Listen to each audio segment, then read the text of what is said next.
Yes. You good now? So, just gonna say, not to mention, people are really mean on social media. Like really mean. Keyboard warriors wouldn't dare say the things to our faces that they are typing. But they do it very publicly, and it's never the nice things. And then there's just, a couple of other things. Sorry, I don't mean to bring it down here, but we'll get to the up part in a second. There's rising economic uncertainty. There's very significantly increasing polarization across the political spectrum. And the shift to hybrid and work from home schedules, I am not saying we shouldn't have them because I was a big fan of my work from home schedule, but it is contributing to this continuing lack of community. And then finally, the piece that is very close to my heart, the quiet yet very rapid loss of third places. So you'll remember that I talked about the third place with my grandparents' store. Okay. First place, home. Second place, work. Third places are where traditionally, and this is definitely going back a little bit in time, right? It's not as common now, but where we gather consistently and casually.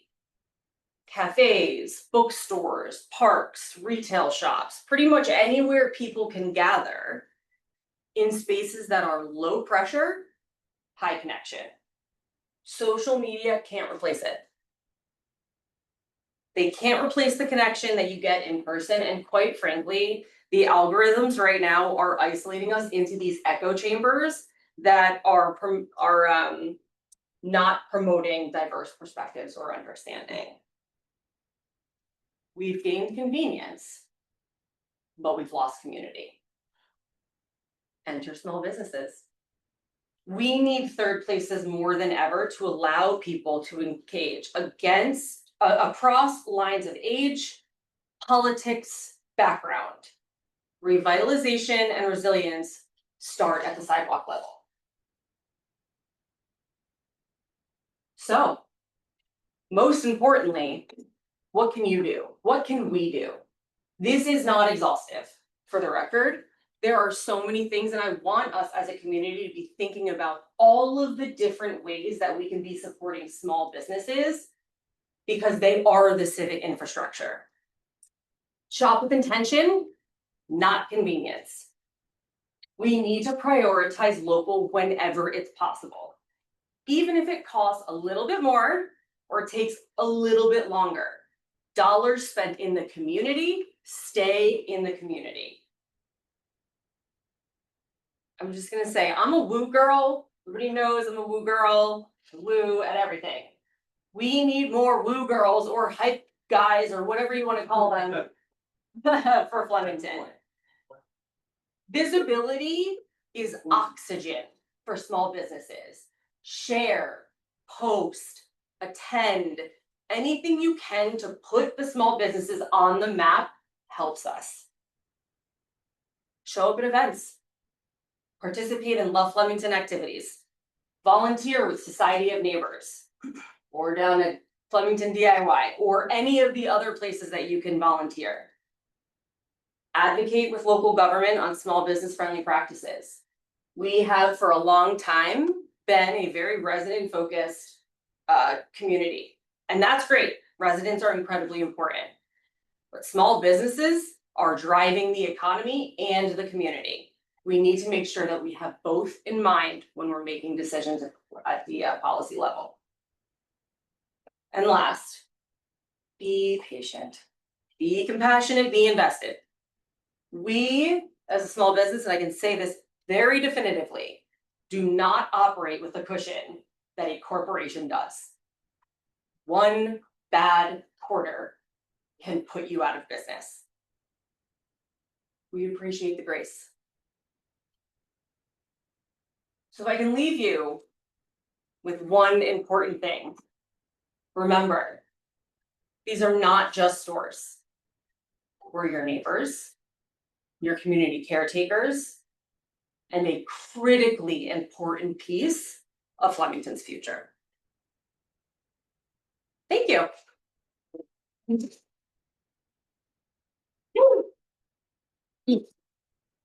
All right, well, thanks, Ally. Thank you so much.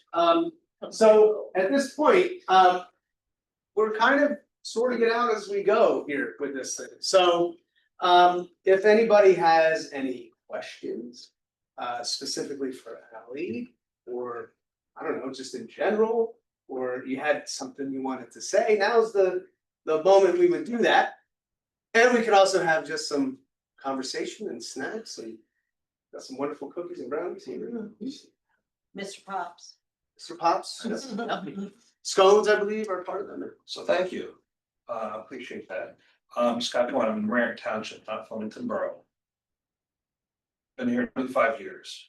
I think my frustration in this place has been this separation of Raritan and Flemington. Flemington is really the front for Raritan Township. And so I struggled all these years with the Raritan Community Day, because to me, that doesn't bring people together. That is not the spirit of what we're talking about.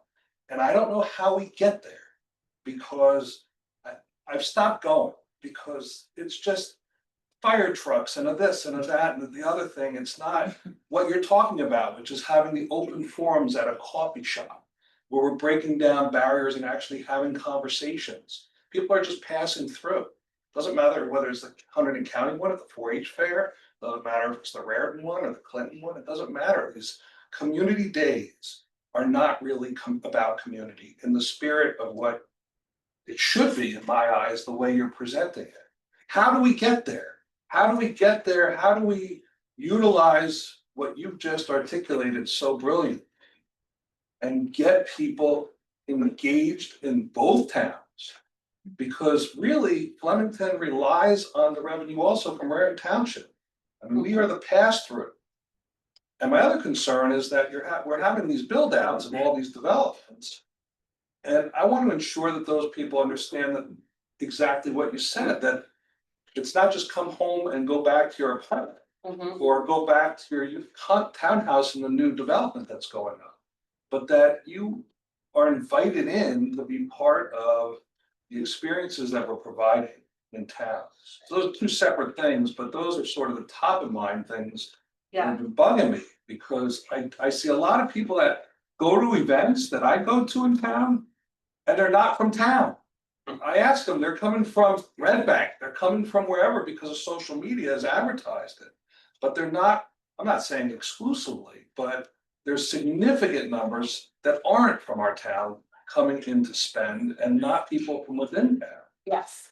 So I don't know if you want to talk one about the Raritan and Flemington thing, but what I can say is, one, it's interesting because we actually just held a community day also for the first time that was Flemington focused, although there's some overlap with Raritan.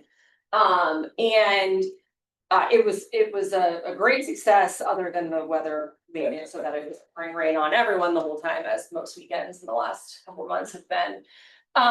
But you know, community days used to be a place where everyone could get together because they were also getting together at other times. It was sort of like the big ultimate finale is the word I was going for there.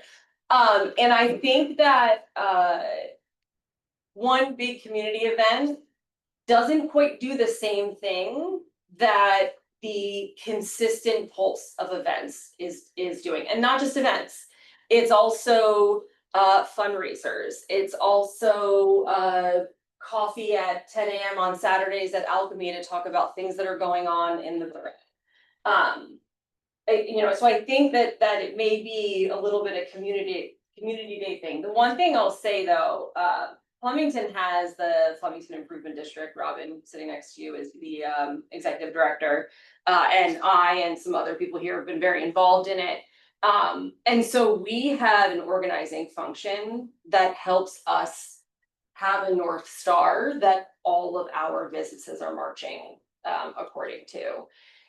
I know that in Raritan that doesn't exist. There is not a business association, and I think that can make it a little bit more challenging because oftentimes you do need a manager role to be able to set a vision and a strategy and then work according to it. I know I've talked to some like Bob King, Mayor Bob. And he's struggling because he gets questions, well, because we get questions from people in Raritan and we pass them over to there and they don't have the resources for that. That doesn't mean we shouldn't get together as a double community and say, how can we start bridging that gap so that there's more community engagement across the two? The most controversial thing I could say in a long time is, wouldn't it be great if we had one big business association for this area that really did, that really brought people together, and really promoted all of our businesses. But I hate that but. However, and we're the Flemington Improvement District because our commercial property owners are assessed a tax to pay for my services, my office, our marketing dollars, et cetera, et cetera. I probably get 10 phone calls a day from businesses out in Flemington, not in the borough, who'd like to know why they're not on my website, when am I doing an event in front of their door, stuff like that. So there's a lot of lack of understanding of from both Flemington Borough people and people outside about who lives where, you know, what are these boundaries? And I wonder sometimes, so we're protective of our limited funds because they're meant to promote the borough and the borough's had its struggles. But really, we are everybody's downtown. There's nobody that we don't want to be the downtown of. And truly, we've been Raritan Townships. We're a donut hole, you know. You can't do something bad in Flemington and get out of here going to Raritan Township alive, you know, it's just not gonna happen. But we should be everybody's downtown, and I wonder, like, maybe we need a Raritan Township day of shopping in the borough to try to, but that might come across weird too, you know what I mean? I don't know how we solve these boundary issues, but we'd love to, because our businesses need Raritan Township consumers to come back and feel that same sense of pride. And something in the messaging, I think, loses that feeling. Yeah, and I think you hit on something that I wanted to mention too, but on the subject of Raritan. Surrounding, this is the hangout, Flemington Borough's the hang, or we would want it to be, we hope it to be. But I think when I think of the small business aspect and making those links, there's like three things I think of. The one thing is, there are businesses in town that have a legacy. And they have a connection, not just to the borough, but it extends, right? So I talked about my family, my mother's side of the family had opened up Flemington Floral. It's since gone to another family, but it's only been a family business ever. It's two families have only owned it, that's it. In 100 years, right? So, and that was my great grandparents' thing.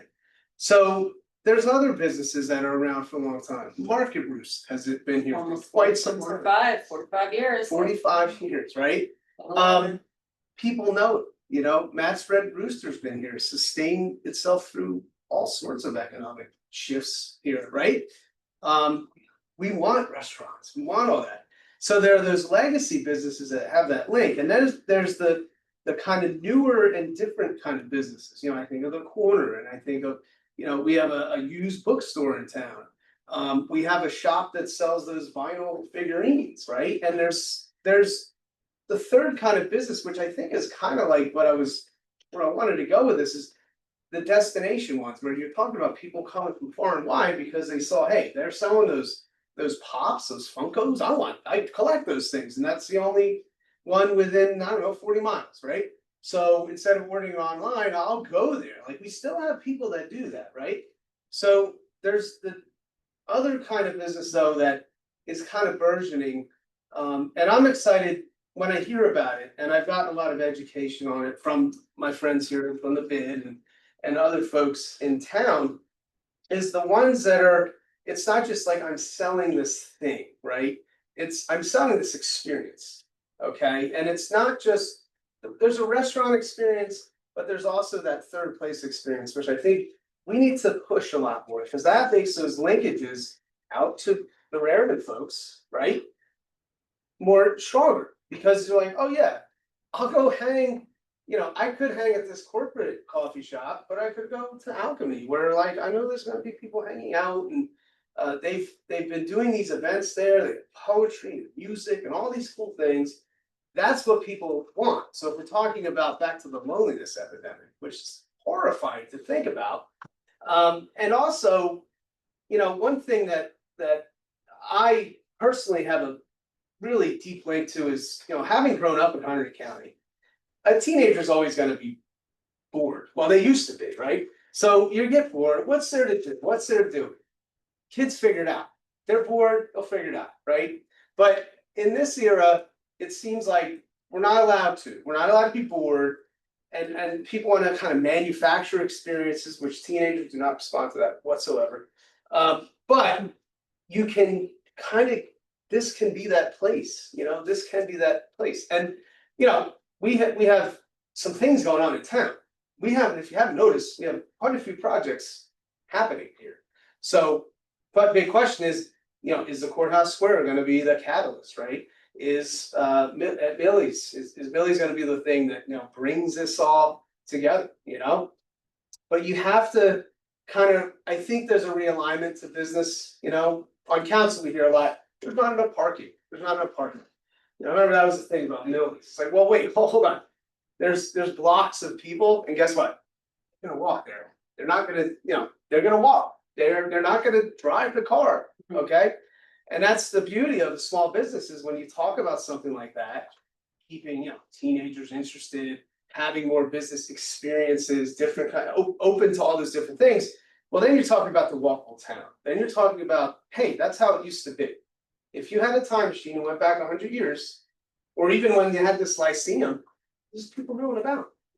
They're not, look, these. You can just put them in the pocket. It's that simple. So I mean, I think there's multiple pieces to that, Yeah. to kind of go off here, but again, you said it best. Little Flemington Boroughs at 1 square mile donut hole. And everybody's around us, right? So how do you, I don't want to be a donut hole. I want to be a magnet. All right, so Or a jewel in the crown. Junior Crown's nice too. Anybody got another metaphor? Well, so if I can just Rich chewy. build, because Guy, you did say something in your second, I think your second question about some of the development that's happening and making sure that they're here. That is part of why it is so important as part of civic infrastructure that council and police and DPW and for us that work on the bid and the small businesses are communicating about all of this stuff so that we're preparing for when those people come in, so they feel welcome, they know what's going on, there's maps of what we have. But the bid is also working on recruiting new businesses that fit in with the mix of what we have. It's looking at working with council and planning board on zoning that allows for the types of businesses we know that will last to come in and stay here, particularly those that are experiential. There's a lot of stuff that is sort of happening in the background or behind closed doors. I don't want to say it that way, but people don't care to come and sometimes learn about that stuff that we're doing. But that's the type of work that we're putting in now. So when these projects come to fruition, those people know and already have that pride, or the reason they're coming here is because they already love Flemington from what they've seen and heard, and then immediately get ingratiated in the community. If I can add to that, this is the 4th town my wife and I have lived in 25 years where redevelopment is going on. once things are here, the three neighborhoods we used to live in Hudson County, you'd hang up your keys Friday night and never drive your car again all the time. Just everything was just right there. The only thing we really needed, we needed a liquor store in the borough. And once you can walk in, you know, walk to a beer hall, you're never going out. But it's, Yeah. there actually, there's two, but they're They're not on. Not on- They're not like on Main Street, that's what you need, yeah, I mean. right. No, and like, so not to plug train stuff, but we're also working on the walkability, I mean, there's. If I were to show you sort of the rap sheet of work that the different groups are partnering on to move stuff forward, like walkability was something that we know. Part of the master plan, part of the strategic plan that we worked on the bid. We're trying to make the borough more walkable so that more people stay. And so that's, I mean, we've got a walkthrough tomorrow morning at 10 a.m. about how we're possibly moving the train station and changing some of the streets and doing stuff. Yes. And creating a linear path. And creating a linear path That's- that's walking, biking, hanging out, that's safe and has lights and. Allows people to easily get from Stangl to Main Street and actually out to the ball fields. And that's something that's been a long time. Talked about, but it is hard. You have to get the right mix of people who are in alignment for how to move forward. And also development that's taking place on the current train station. Now it's a requirement that we move. And that's, again, these are all the types of things that we've sort of put in this. Maybe that one was in the parking lot for a while, but it got moved over and it's a priority now. So. As part of, there's a couple things. One is, you know, the youth that I talk to in town. Saying there's nothing to come back here to. Like, why would I move back here? There's no affordable living, there's no train, there's no, you know, no kind of Somerville model, if you will, right? And so that's part of it. And the other part is the Go Hunterdon transportation strategy, right? And I've been on that. I've been talking about some of the challenges that I think we're facing. And hopefully with our new leadership in the Go Hunterdon team, that there'll be some positive movement on that front. But that combination, how do you make this place? And I'll give you a simple example. Electric scooters, e-bikes. You know, these are things that are no cost to the county or the townships. They're provided by outside vendors that we could put in the hamlets like Lambertville, Flemington, Milford, Clinton, and try them out and see how it goes. I mean, they're everywhere now. I mean, any town you go to has. We seem to struggle with that. Part of it is safety, right? And the way the roads are designed, et cetera. But in the hamlets themselves, if you experiment with that kind of stuff and ingenuity, you might start to spark more people coming in and starting to move around better. I don't know. I think there's a lot of low-hanging fruit that could be addressed that we can. Yeah. Well, I'm gonna say the second most controversial thing, which is, believe it or not, it's the lack of these kinds of conversations that we're having right now. Because, oh my God, everything is a fight, everything. I mean, even when people don't know that what they're doing is about to create a fight, it's a fight. And the things that unlock your potential are mostly having good people give their time to really understand the root of the problems, not from their own perspective or from their front door, but from like a lot of neighbors' front doors. And how, we have so many, I'm so glad that we got stop signs because it slowed everybody down, and there's some people who think us having stop signs is like the death knell, the worst thing that should ever happen. They said that. No, They said that. I call it All the 17. I call it the tyranny of public safety. Oh, yeah. But in fact, I have never felt safer going to my job coming down Main Street, stopping at the stop sign. And sometimes I'm like, oh shit, did I Gets me shit, right? Like, oh heck, did I forget to stop at the stop sign? Cause I know it's there, but you know, that has slowed down our universe to like almost what something that feels safe and normal to me, you know, and like, we're all flying around in our cars, on our phones, to rushing here, rushing there, but we don't really sit in rooms and talk about like, how can we solve these problems? And, you know, everything you brought up is a solvable problem. Other towns have figured it out. Massachusetts is really good, where I came from, at figuring stuff out, like, there are things, but housing people, in a dignified manner is what Step one. unlocks the potential. one. That's It next month, unlocks that's next everything. month's It lecture, so yeah, unlocks- that's the topic, Yeah. that's gonna be it. And it's not just housing one family in one home. Sure. It's what is all the different type of housing you need for all the different type of people you wanna have in your community. And once you allow for that, and truthfully, we don't have $700,000 townhomes to move into, you know, whether you're leaving your farm. Whether you're leaving New York City, wherever you're going, like we have so few different types of housing. We don't have housing for the college kids who wanna come home. You know, there is no place for them to move into because trust me, they do not want a historic home. With like, you know. Lots of work. mold. Maybe someday they'd like that, but you know, that's not their first thought. Sure. So I really think in the next 5 years, look, we've unlocked some housing. If I truly believe in my heart of hearts that we will have walkability, that those people, there are people who say those people don't wanna, well, they're just gonna drive out Route 12 and you know, go to Lambertville for dinner and for shopping. I don't believe that's true. I believe they're gonna have dogs. I mean, I see, how many people do I see walking their dogs?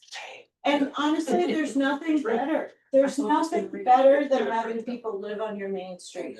You know, and once they live there, they actually will make sure that the trees are not sickly, that the bikes are not falling down on, you know, but we don't have enough people here to watch, to make things go.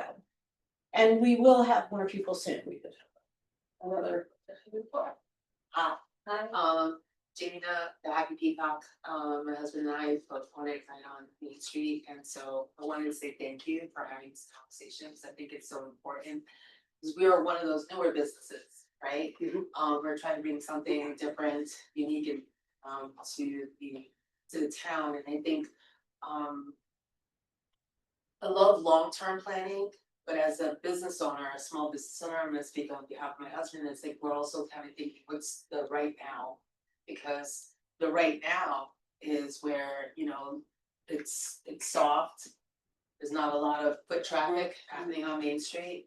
And I do want to applaud, you know, Ally and Robin and, you know, the team that is putting together, you know, these moments to inspire folks to come in. I guess the question is, and I don't put this onus on these two women and the rest of the team, because as I'm gonna quote my husband, at the end of the day, it's our job as business owners to drive that, right? Like we own that. And how do we get those legacy businesses to lock arms with our newer businesses to help really drive that, because that is a little bit of the challenge at It times. certainly is, So- it certainly is. And I would just say, I'm gonna say something provocative. Is that if we can get, you know, it would be great to have that level of like mentorship from an, you know, more seasoned, you know, legacy business to work with and partner with up and coming and newer businesses, similar to like if we're in a business environment where you're senior talent mentoring an up and coming talent, right? How do we do that? Because listen, you know, Market Roost is our neighbor. Their clientele isn't always gonna be our clientele, but how do we get them to lock arms? To, because their grandparents are more, like their generational clientele is a little different. But they shop, And how do we get them to inspire to come in, to go into our store, to the corner, to other locations? I think that's a little bit of the challenge that we're finding, but at the end of the day, I'm gonna say this again, it's up to my husband and I, Rick and I, to drive our own business. So- And I don't put that onus on anybody else, but it would be amazing. I love hearing this question. I know I see Mike wants to jump in, but one thing I'll say. When I was pulling together some of the information and trying to find some data points about stuff. It was really interesting because bringing back the third place concept is something actually I tried to name. People remember, I was trying to come up with this concept for a Friday night thing where we had people come in and we have them drop their phones in a bowl. Nobody steal this because we are doing this. When they drop their phones in a bowl and, you know, we might have DJ friend come in and we're gonna like turn it into like a community thing. But everything that I was reading is until you hit that tipping point. You can't, not saying that you are, but you can't wait for anything to happen, you have to force it, and so it is consistently having community events, putting information out, finding your people. It might not be that your neighbor's the one who's gonna lock arms with you, Yeah. but we will across the street, right? And so it's finding your people and it's just trying things, seeing what's successful, adjusting and doing it again and continuously trying to bring people in. And I don't disagree with you, I just think that, I think if we had a collective, if everyone was all in, it does help, right? Oh, yeah. Right, so like, you know, with, I don't get these sayings right, but it's that like all ships float up together, I don't know. Rise to some of us. Thank you so much, I'm terrible at that, I will tell you that, but that does help, right? And but you're right, at the end of the day, it's up to our little shop to do what we need to do. And we'll do our own events, we'll host it, we'll promote it, we'll do that, we'll promote, you know, elsewhere. But we've gotta find a way to get that foot traffic to kind of walk through the town. Yes, and I will tell you that the day that foot traffic hits the numbers that they're projecting from the hotel and the apartments, we're partying. Yeah. I mean, we all, no, that's a collective we. Yeah. We're going to, because I think we all have seen what the potential is and. You know, when we opened in January 2021, we thought that project was 2 years away. You know what I mean? But as Flemington goes and as construction goes in general. It's taken longer, and so we've had to pivot a bunch on certain things we were doing, and now. Everything is how do we pull people in until they start just showing up. So I hear you. I'm gonna predicate what I'm about to say by saying 17 years ago, we were actually recruited to come to Flemington by the bid at that time. And I had friends who have brick and mortar shops in Asbury Park and Hoboken, and they are all envious of the work that Robin and Flemington bid and Ally do with the bid. But it would be wonderful if there was a point person at the borough that small businesses could go to with issues or problems that would kind of expedite the thing through. We run the summer film festival. Last year, the borough of Flemington brought criminal charges against our business for having the list of the movies and the dates that they were showing on our lawn. We actually went to court and the judge threw it out. But we were told again this year, and we make nothing on this film festival. We're not even open when we show the movies. But we were told again this year, we couldn't have it. We could have it 1 month, but we can't have it every second Saturday for the summer. Why not? Because we're not allowed to put out in public when the movies are and what their titles are. We have to pick 1 month and show a movie and then take it down and that's it.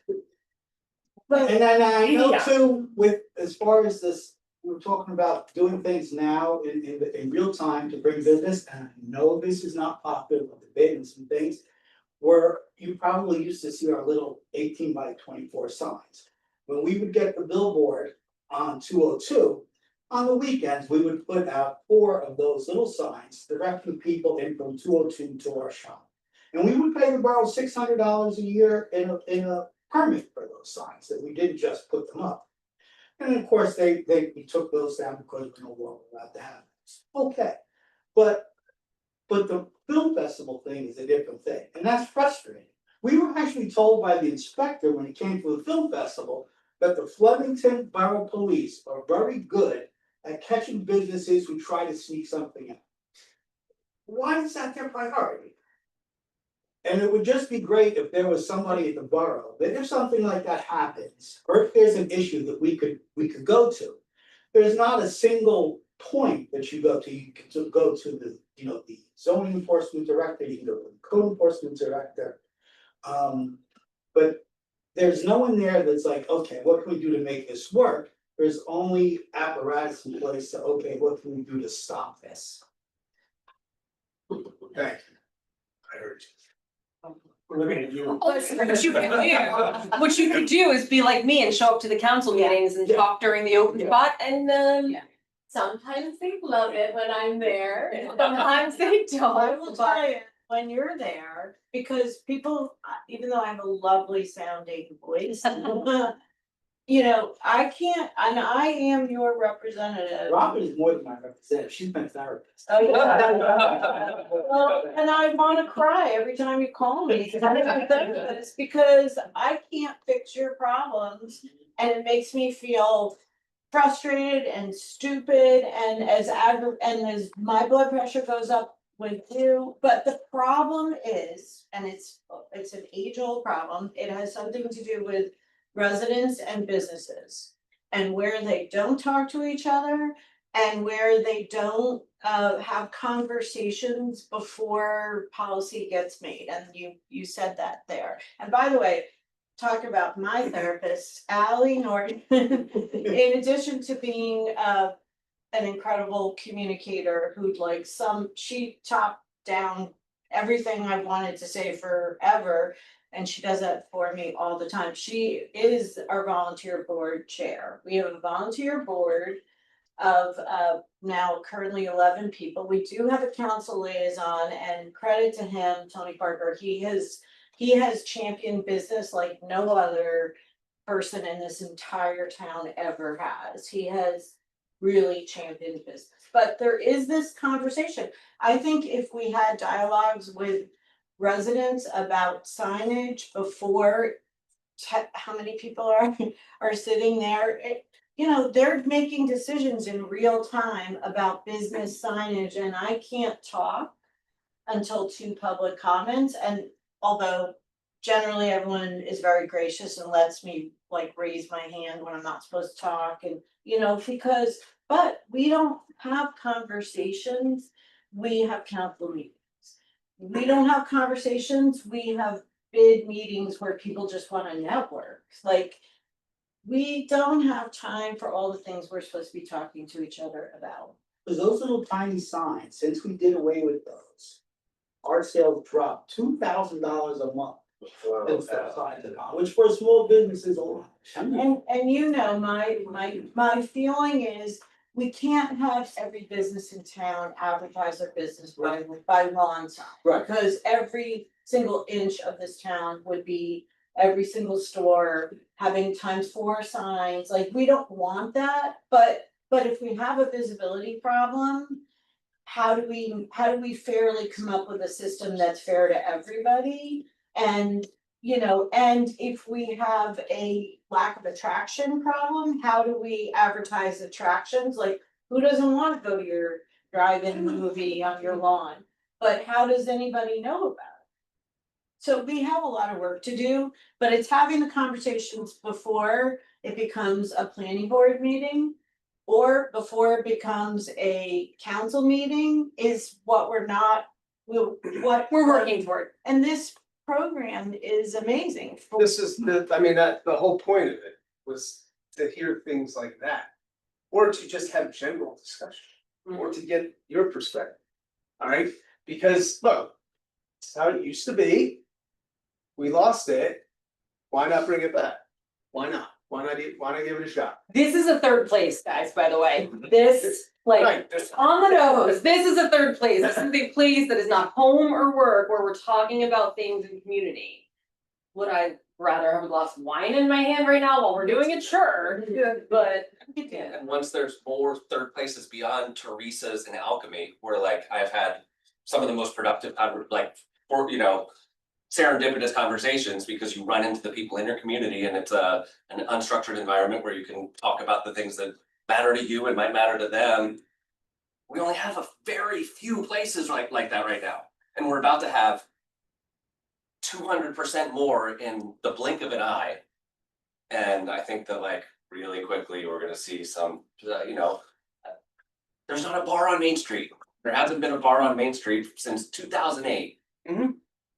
That's crazy, you know? Reading Culture is an awesome place to go get a coffee, but it's not like, it's not a hangout zone. Right. How do we inspire those folks to walk up the street with their coffees? Yeah, To go shopping? and part of it is a challenge of the way that our Main Street is designed.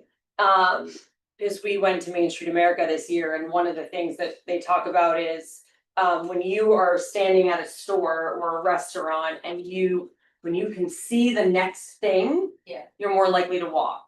Right now, it's basically two sides of Main Street, right? So the hotel and restaurants and the retail in there, that'll help. We still have that challenge on the other side, but and so that is a challenge that we face. And do we then do some kind of signage where people can see the open stores a little more easily? I think that's what we need to do, is solution for some of these things. I have two gimmicky ideas and then one thought. So, those maps that you get in like Lambertville, Mhm. in it, like the almost cartoony map that show you where everything is and give you like a topical view of it. I cannot walk by one of those without like taking it and looking at it and thinking like there's other businesses, like, you know, I might branch out and go somewhere I normally wouldn't go. And then, I remember when my kid was in one of the schools, they gave discount cards. And that discount card had me going into businesses I'd never gone into before. You know, it could be like 5% off, you know, 12 bagels or whatever. And it would just get you into a business, and then it was, you know, it's the business's job to engage the people coming in and want them to keep coming back, and I think our businesses can do that once people are in the door.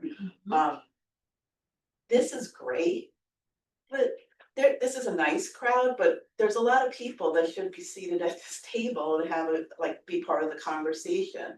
So I don't, like, no offense to Borough Hall, but maybe Borough Hall isn't the most friendly place. I understand 100%, you know, it is not the atmosphere that you think of, you're like, hey, we're gonna go hang out and have a conversation. Like, steel chairs, what? Like, this color? Like I'm thinking like businesses, but also Right. in the gazebo, in the park, like all these. Well, I will, a little spoiler for you, I mean, we'll be here next month, but in August, we're gonna be in another location. Okay, And it's gonna but be, just And having. it'll be beer and wine. Right. And then, you know, like, how do you get people who are, like, yeah, you wanna bring people in from outside, of course we do, but how about engaging the people that are here? Some of them aren't engaged enough, like, you know, so like, I'd be willing to go and knock on people's doors and saying, hey, you know, there's something you might be interested in, there's a flyer, here you go, like, come on. You know, if like I'm leaving at 6:15, why don't you come with me, we can walk up together. well, I mean, isn't that how anything kind of starts? Like, anything that grows popularity is, hey, did you hear about this thing? Like, Right. you know, I think we're so used to like, I mean, a lot of people will tell me, you know, it's posted on the borough website, we're having social media. We have friends who are trying to share this with far and wide, but, you know, I think there's always with this, like, a cost of it. Right. How do I get mailers to each house? Well, that costs a lot of money, and that's Right. our taxes, right? Right. So there, you gotta get creative with it, but I think word of mouth is so powerful. When you think about business, that's how businesses get super popular, it's word of mouth. And I think just that question alone, it's like, if you're willing to say, I'm gonna knock on the door, well, somebody else like, hey, I went to this thing on Thursday, Mhm. I'm gonna go to the next one, let me tell the neighbor about it, right? I mean, I had no illusion when I came up with this. I wasn't like, oh man, the people are gonna come in droves. I was like, this is gonna be a lot of work because of that reason, you know? If And I think a lot of things with Flemington specifically and all around, but people don't know what they don't know about things, you know, and that's tough. That's tough to break through. And I've seen that in multiple areas of my life. You know, it's like if you don't know what you don't know, there's this thing that exists that's invisible to you. You know what the borough council could really use? Mhm. Communications consultant. Hey.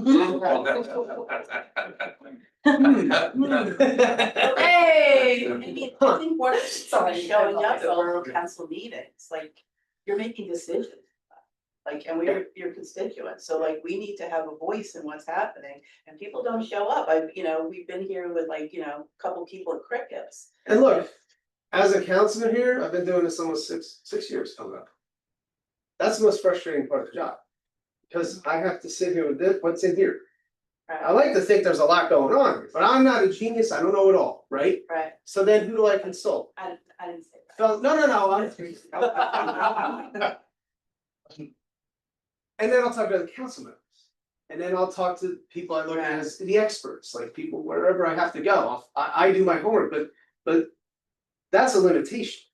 Right. Your ideas, your perspective, yes, you're right, you need to hear them all, so that we can make those decisions. Sometimes the decision is like, all right, seems like the right thing to do, we're not hearing any opposition out of the crowd, well, the opposition might be out there, we didn't hear it, right? Well, I'll tell you a secret, it's not really a friendly atmosphere when you come to the council meetings. It's kind of intimidating. There's a line of people and you don't know what the protocol is and you don't want to be a jerk and say something out of turn. So if it were like a friendlier, like this is friendly, like people are talking. Not so much at a council meeting. One quick question, and again, thanks so much for pulling this together, I really appreciate the opportunity to share. I'm curious, because with the hotel, because that's been the big buildup, saying, when we came on board almost 3 years ago, it was like, the hotel's coming in a year. And, I guess I'd love to understand a little bit about, what level of engagement the hotel will have, and how will they help to promote small businesses? And I know that that's something y'all are working on, but it would be great for us to like understand the timeline as to when that's happening. I know I've heard August, I've heard September, I've heard December, I've heard this year. And then, I don't want to overstep the work that you folks are doing. And just to make sure that like all of our locations are promoted within, because that's gonna be outside, folks coming in. And I will tell you, as much as I love our Flemington residents and the regulars we get, we do get the big purchases from. The money comes from out, but Oh, and yeah. that is a conversation where we need to engage our community. And like we have events for our community and we Yes. want to encourage them to come. But the real value for us, and we've been working on this as well, is we have to widen the net to bring more people in. Once they come here and they see how vibrant downtown is now and there's stuff to do, they come back. And that's what we need, is for people to keep coming back from the surrounding areas. So it'd be great for those like hotel visitors, when they shop us, to like have a hotel, so all the different cool little shops, legacy and, little. We are doing a concierge, so I don't wanna speak for you, Robin, but You do though. well, I love it. Go ahead. we've been in contact with the folks who are doing the marketing and communications and branding for the hotel and the apartments and the restaurants. So that we're in lockstep on everything that's going on. And we've talked a lot about the need for supporting the small businesses, especially because Jack is on the board. And he knows how important it is. And so we've been talking about different ways, like a concierge desk service for the Flemington Borough in the hotel. We've also talked about doing something very similar at the baseball fields, so that the people who aren't staying at the hotels have information about where they can shop, dine, and drink. That's what people ask. I'm just gonna add, like, they have it's going to be a Marriott tribute.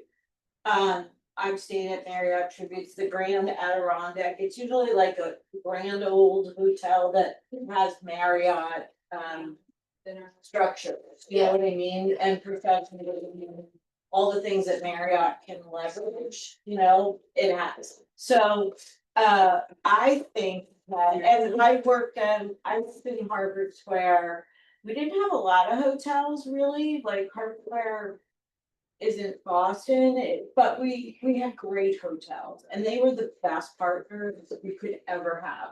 Yeah, Any accommodation is the best partner a town can ever have, because there's generally somebody to say, I'm looking for this kind of food, I have to go buy a present, you know, like. And that sort of downtown management system is what hotels do best. They're, you know, one of our harder missing parts is really good hospitality, because we have really small businesses. Sometimes the small business front of the house is cooking in the kitchen or going to the store, or like, you know what I mean? We don't have professional businesses with deep benches to do all the roles, like, and my biggest fear, which I talked about today at the downtown New Jersey symposium about how our town's functioning today, is like, I'm really afraid what happens when we're really busy, because our businesses haven't had that kind of volume, you know, like, what happens when there's 20 people in your shop? I don't worry about you, but I do worry, you know, if it takes a half an hour to get a sandwich in some of our businesses, and that's just the way we do things. You know, and you're a New Yorker and you have to be at the kids' baseball game and you need food quickly, like, we're not the town for you. I really want, and we've talked about, how do we talk about ground softening, how do we get people prepared for like busyness? And it requires a lot, so one really quick little thing we've done, which we told our businesses, but we haven't really told everybody else, is we have 3 business areas and we are marketing our 1.4 square mile as 3 business areas. We have historic Main Street, the Stangl Arts and Cultural District, and the Circle Shopping District. Would you like to show that lovely shirt you have? And this is Queen, who's one of our volunteers, and like, if you come to help, we will give you t-shirts to wear around town and snacks. But the point is, it's like, it is the all-in that you talk about, the how do we all hold hands, how do we make decisions together, how the council represents residents. And I'm so excited when you show up, because you really show up as a helpful resident who will bring other people to a meeting to talk about, you know, things with grace and kindness and all the rest. So I do. I originally showed up because I had a gripe, but then I stayed. Well, no, but like, I think something happened, it was transformational, it was transcendent, because you came upset and then you stayed to help, you know, and that's kind of how it should be. I have to live here, like, I Yeah. don't wanna live in a gripe. No. Discourse is critical to growth. The more we are talking to each other and involving as many partners as we can, the better off we're going to be. And it can be uncomfortable. I mean, okay, so what, right? I mean, those conversations you have with people you don't agree with, you know, sometimes you learn something, right? And I think that we have kind of grown into that. It's like, why does it have to be so awkward? Like, no, it's not a big deal. I can disagree with people, still a decent person. So I mean, Shared vision, you have to have a shared vision, and you will be surprised how many arguments I thought I was having that turned into like, now I get where you're coming from. But that's me, like, I work with teenagers every day, okay, so I have to. Namaste, you know, you gotta be chill, but I mean, with adults, with other people, I mean, you have to be open to that, you have this kind of discussion. You know, opening this up to people to come here and speak casually and honestly, that's a gamble sometimes, right? You don't know what you're gonna get, but honestly, I think this falls into the spirit of what the Lyceum was all about, 100%. all right, and it was that way. You're supposed to learn something from it. So this is available like on the borough website? Yeah, it's all there, right now it's on Zoom, and hopefully the first part recorded, but it'll be recorded there. But you can watch it on Zoom live, or you can come here, but yeah, on the website, it's got the list of the lectures. Right. And I'll just share with you next month. Right here, July 24th, we have a lecture, as I said, who lives here, housing access and equity in our town. So this would be the next kind of shift, and basically the idea of the lectures is we want to create that vision. Right. But when I ask the questions of my experience here, like, well, what are the main important things about Flemington that people want to discuss? What are the conversations we're not hearing behind closed doors or just in pockets of people? And this is another big one. Business, right? History, everybody talks about Flemington history. But we got more coming up. We got a ton coming up, you know, and I don't know, did anyone wanna throw something else out there or? Look, I had a question for Robin. So it's great to hear that now, you know, you're trying to get that soft grounded work going, so people are prepared for the business that's coming in. What about hours of operation Part of it to the evening? All right, because That that's, is part of it. that's where I think, you know, some of the more, It's a Yeah. slippery, it's a, I don't know, sticky wicket, a slippery slope. big one. Right now, the challenge with a lot of the businesses is it's like the chicken or the egg. Do we lose money now by expanding our hours and paying employees to stay when there's not foot traffic Sure. to set those new hours? Or do we wait until the foot traffic comes and then expand the hours? And we've all tried a couple of different things. We've done one night where a bunch of us stay open, but it is part of where we're headed for sure. I would say probably as the hotel opens to pay, that probably will help set the Yes. tone for Mhm. hours to Yep. be open a little bit. That's, yeah. You know, the only other thing I would say is like, cause when my husband and I live in Brandsburg, so Somerville is closest to us.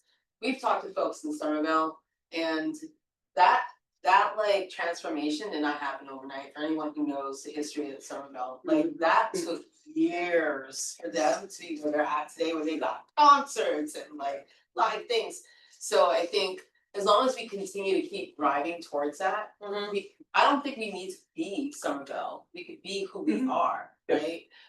But it's gonna take time, and if we can do some short-term things to help drive that foot traffic for long-term visioning, I think that's the magic right there. And I'll tell you this, when I was 10 years old and working at my grandparents' store, I wasn't allowed to walk more than a half a block because of what Somerville was like back then. Then that was in the early 90s, mid 90s, and so it has been a long time coming. I will say, and I'm, you know, being recorded here, but if you were to go to Somerville right now, it is a lot different than it was even 2-3 years ago. It has been in decline, I'm gonna say it.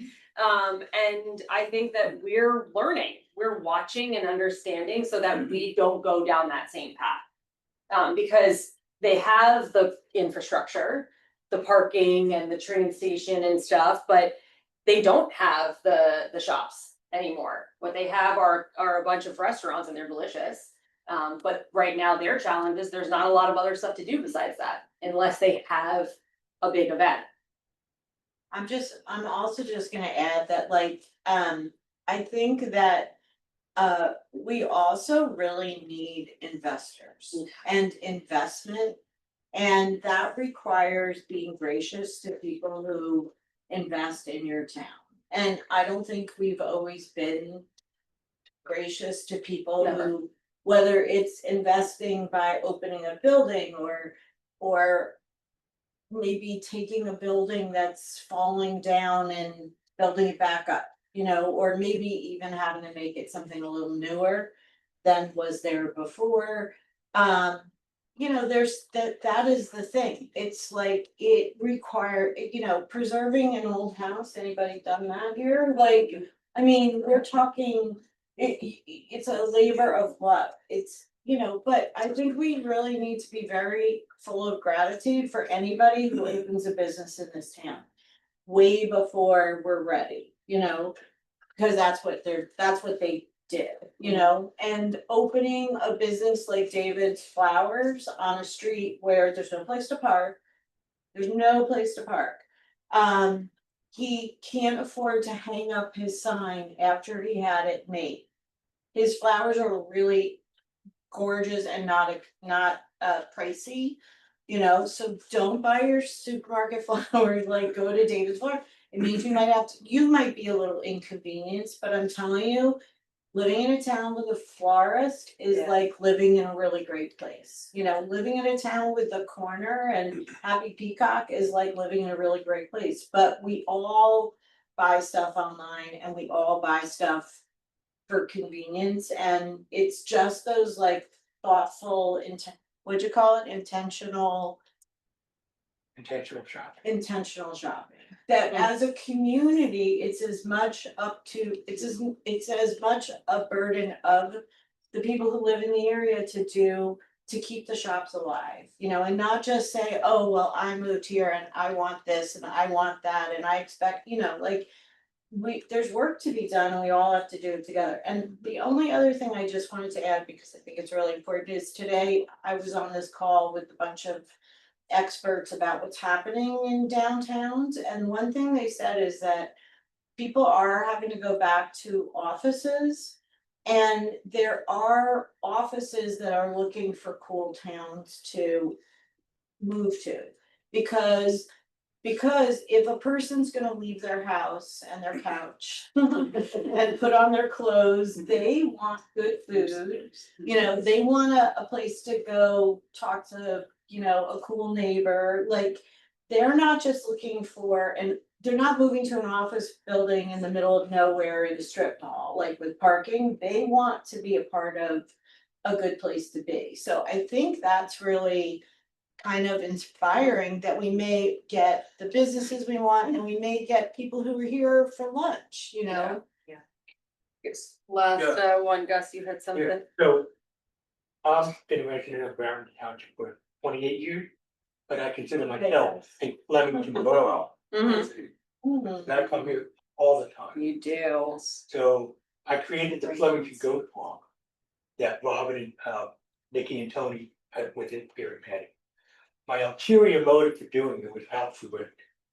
That I wanted people to come to the borough, walk through all the streets and see all the great stuff we have to offer, and then stay, shop, dine, drink, Mhm. whatever. And I think that, I'd like to think that's been successful for that. A couple of things. Before the pandemic, we had a thing called the Flemington Filling Station. Yes. Mm. That saw a shitload of people. It really did. Yeah. And that hasn't been going on for what, since the pandemic started. Is there any way we can resume that somewhere? Well, we have sip and strolls. which Yeah, are- that's true. And probably not like as Yeah. packed, you know, Yeah, in one That small is a place. third space gathering place that Yeah. was really awesome. It was. it was phenomenal. It was. It really was. Yeah. Something to think about. We have- Maybe- Somebody find me a parking lot, Yeah. find me a parking lot and I'll turn it into the filling station. We asked for Red Vanilla's parking lot. We did. Or one behind us. You know, I was thinking too about welcome wagon, like you moved to a new town and somebody showed up and we. There should be a welcome package for everybody who. So that was something, originally, when I tried to do this community engagement stuff, I wanted to have a component of like an ambassadorship Yeah. where somebody around town, different spots of town, you have somebody would welcome their neighbor. A new person into town. So when my wife and I moved over here, we're on Abbott Court.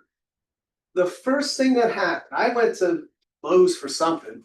I come home and there's stuff on my porch. Yeah. I had baked goods, I had flowers, I had cards. My two neighbors welcomed us to the street. And basically that was for us, like, that was awesome. Because we're like, okay, we're not just moving. We are in a place and people are welcoming us. I mean, we like people, we like neighbors, all right?